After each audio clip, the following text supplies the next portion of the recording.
Madaling araw na nang umalis ako ng bahay. At sa biyahe kong ito, gusto ko yung isama papunta sa Bicol, Albay. Umaga na nang marating ko ang Antipolo at mahaba-haba pa ang nalakbayin natin.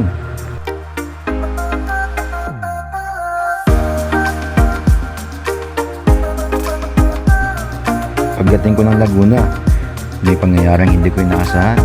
Pumatok ang aking gulong.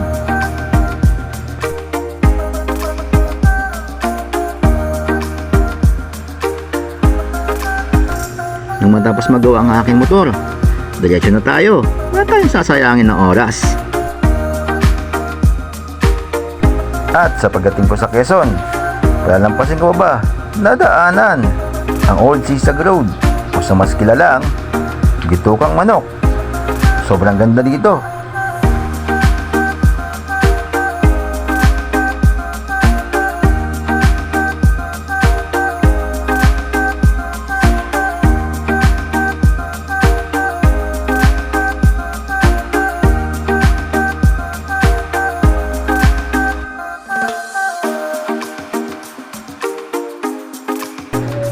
At sa pagdating natin sa Antipolo ng Quezon, masisilip naman natin ang ganda ng Lopez Bay.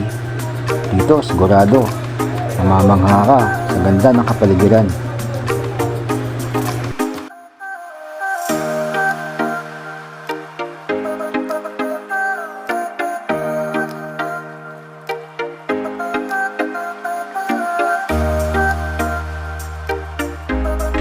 Magmula nga dito ay kikita na natin ang baybayin ng Lopez Bay. Kasama ko nga pala dito sa paglalakbay ko ang aking misis. Sa pagdating namin ng Albay, dumiretso na kami sa aming tutuluyan para makabawi ng lakas at kinabukasan ay mamasyal.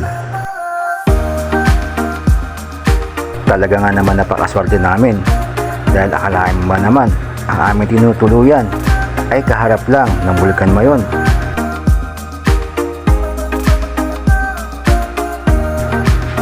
Kinabukasan niya, inamnam muna ng asawa ko ang nakikita niyang hugis apa ng Bulkan Mayon.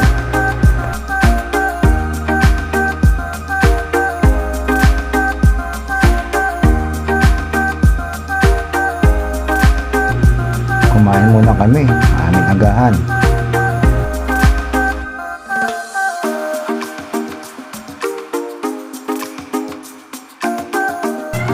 At pagtapos nga namin kumain, bumisita naman kami sa aming mga kamag-anak dito sa Libod, Kamalig, Albay. Nanguhanan kami ng mga prutas tulad ng baligang at mangga.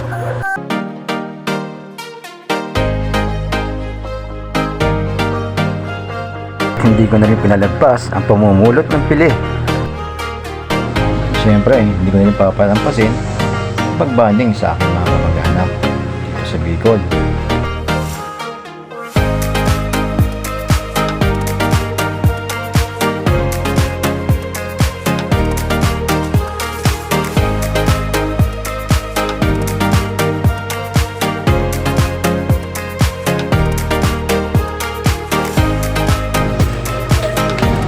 Magbudol fight bago mauwi ng Maynila.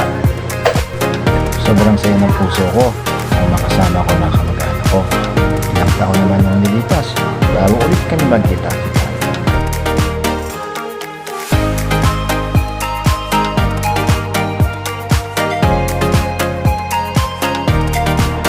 At kung umabot ka sa dulo ng episode na ito, maraming salamat.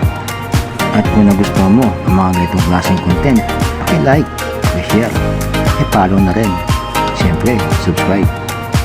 Hanggang sa muli, outro, pasok. Whoop!